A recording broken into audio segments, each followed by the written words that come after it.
All right, guys, how's it going? So I have been to the cafe this morning and I have reviewed today's Spanish football dailies for you. I have. And do you know what? There was nothing really to do with Liverpool Football Club in them. Nothing to do with Trent, Luis Diaz, etc., etc. There was a bit to do with Las Palmas playing Valencia today, which is obviously Bacetic versus Mamardashvili.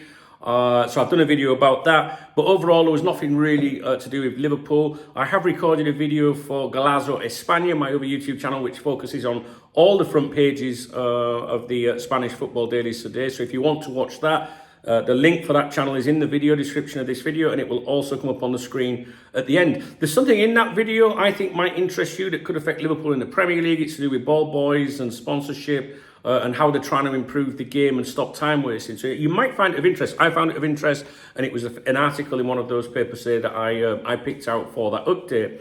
So yesterday, my boy Iago Aspas was featured in AS. He was on the front page, and then they did this spread inside. And my long-term viewers will know that I'm a huge fan of Aspas. I really am. I know it didn't work out at Liverpool. I know what you're going to tell me about corners to save it.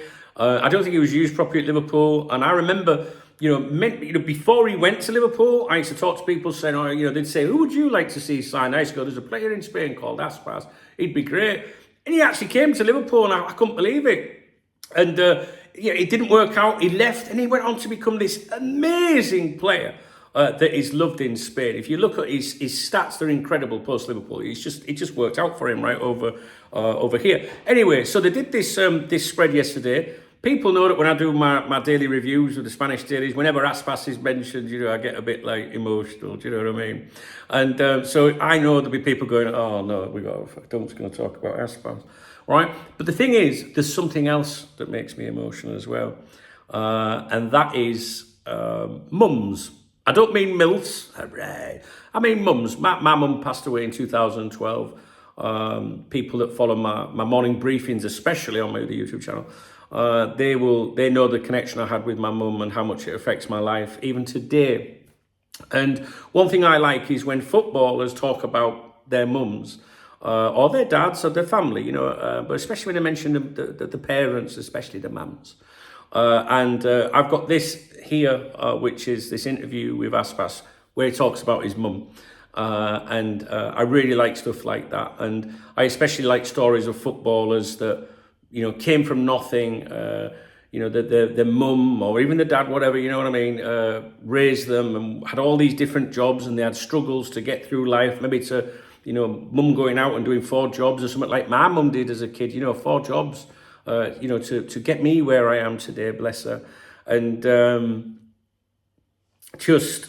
and then when the footballer makes it and he didn't forget, I love stuff like that. And so I'm gonna go through the interview with you, and it's Iago Aspas. My mum still tells me off for protesting, and basically it talks. I'm not gonna read the whole article to you. I'm gonna tell you about what could be. It's an interview ahead of his penultimate visit, what could be his penultimate visit to the Bernabeu, because I think he's 37 now or something like that. He's getting to the end of his career. He has just renewed his contract, but since he renewed his contract, he's now no longer like a starter. He tends to come off the bench a bit to score as well, though. You know what I'm saying? Anyway, so it could be his penultimate visit to the Bernabeu.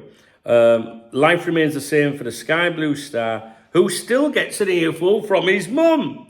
And it says, Celta's captain enjoys playing alongside the new generation, accepts his new role and dreams of one last dance playing in Europe. And so he sat down with AS 3 days before facing Real Madrid at the Bernabeu, and he still enjoys football like a kid. So this interview is going to be talking to you about the former Liverpool player, Iago Aspas. I'm sure it's not going to be of much interest to many of you, but I'm just going to go through some of the things that he said. He said the question a year ago, Celta went through a dramatic change from fighting for survival to dreaming of Europe. And he said last season we suffered right until the end. We secured safety with 2 games to spare against Granada, and this campaign started completely differently with a lot of hope. We're having a strong season, and now we're aiming for top marks. On top of the results, there was also a major shift in style, moving from Benitez to Geraldez. And he said it was a complete change in how we play. We already knew the coach's approach was different, usually starting with a back three, attacking the spaces really well, using the wing-backs almost like wingers. That versatility from the wide players is a totally different setup, not just from last season, but going back many years. And then he was asked, you weren't comfortable playing under Benitez, right? Or Rafa, for sure. And he says, well, it's not so much about being comfortable or not, it was just a different style. I had a very good relationship with the coach, and being captain, we spoke a lot. The results didn't come, although to be fair, we were close to winning many games, and sometimes bad luck or refereeing decisions cost us. If we'd managed to win one or two more games, maybe Rafa would still be here. And then the interviewer says, I mean more about the style of play, which doesn't really fit your footballing philosophy. And he said, that's true. I wasn't as comfortable as I am now. I've always enjoyed having possession. That's what they taught me at Madrid. I like to be involved, to have the ball and play in the opposition's half. He's then asked, if Benitez had stayed at Celta, would you have considered retirement? I don't know. It's clear I wasn't comfortable. I wasn't enjoying myself on the pitch. What would you highlight about Giraldez's approach? He's a guy who trusts himself and his staff a lot. He never stops working, always looking for one thing or another depending on the opponent. You can see it in the lineups. We win 3-0 and he makes 4 changes the next game. How are you coping with being on the bench more often? I'm handling it well. I take it day by day. Some days I feel better, some not so much. After my injury in January, it was harder to get going again because I was also coming off the Christmas break and I ended up spending almost a month and a half without playing. Now I'm feeling better and better and I've got a good relationship with the coach. If I have to be a sub in every game and come on at the end, I'll do it. And if I don't have to come on, I won't. I just want what's best for the team. But don't you get fired up about not playing? Of course, I always want to play just like the 20-year-olds.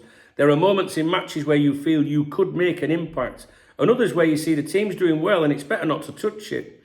I put myself in the manager's shoes and think it's not right to take off a teammate who's playing well just to squeeze me in. Sometimes I start on the bench to come on fresh in the last 30 minutes, and other times I start to wear down the opposition before someone else comes on.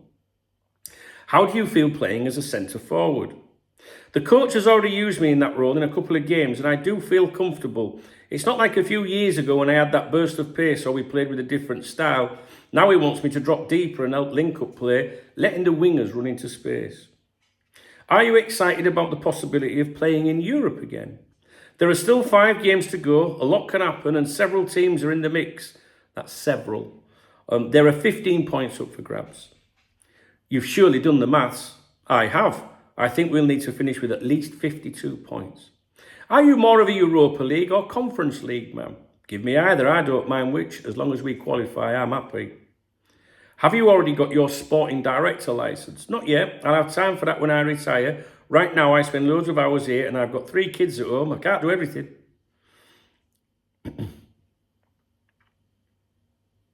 How do you assess the growing influence of the academy at Celta? It confirms that things have been done well for a long time. There's always someone coming through, from Hugo, Johnny, or Joselu to Dennis and Gabri Vega, I think. And now guys like Sotelo, Alvarez, Fer Lopez. Now they're getting more chances. The youngsters train with us more often and there's a coach who believes in them. They say Fer Lopez is your hair. He's a very talented kid, just getting started. Only played 10 or 15 matches in the top flight. You can see the potential, but he's still got a long way to go at the elite level. Do you think he's under too much pressure with that comparison?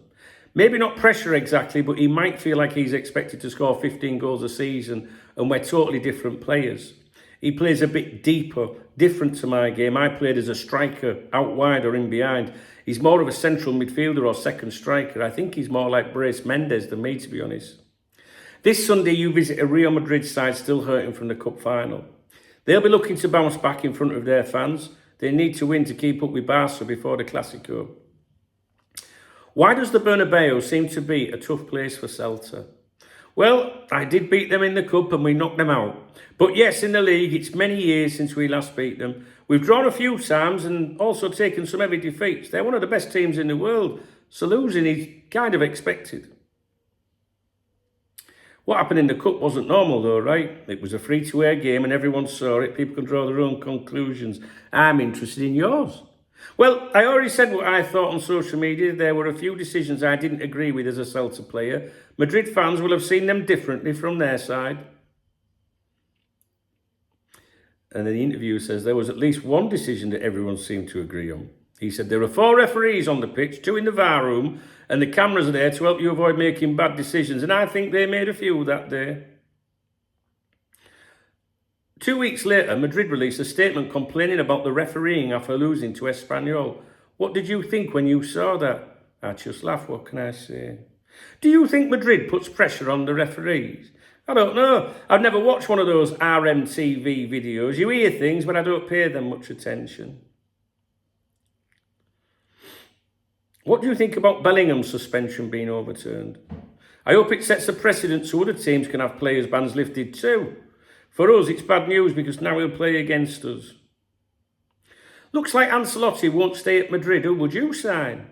Maybe Xabi Alonso. He played for Madrid and he's doing a great job at Bayer Leverkusen. He could be a good fit. Ancelotti is the most decorated coach in history and has managed huge stars. He must be doing something right.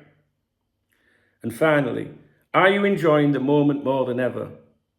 As Nolito used to say, God just leave me the way I am.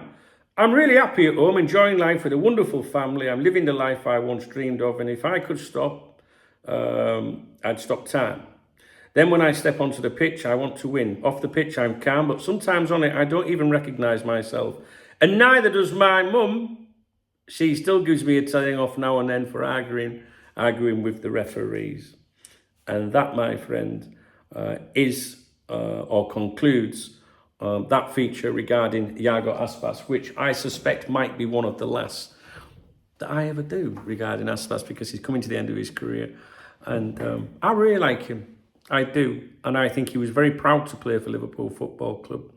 And I like him. He's a good egg. And like I say, I've got to be honest, whenever I see a footballer mention the mum, I like anyone in life, not just a footballer, anyone in life that takes care of the mum. I know there's dads. I'm a dad. And dads are as important.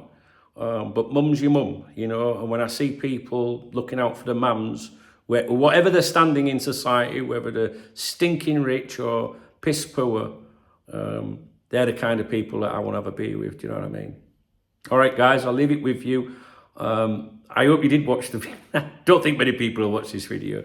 But if you did, let me know. Let me know what you thought. And yeah, thumbs up the video if you did enjoy it or found it of interest. Maybe that's a better word, really. Please feel free to drop me a comment. If you want to buy me a beer or a coffee, you can hit the super thanks button, which is the love heart under the video.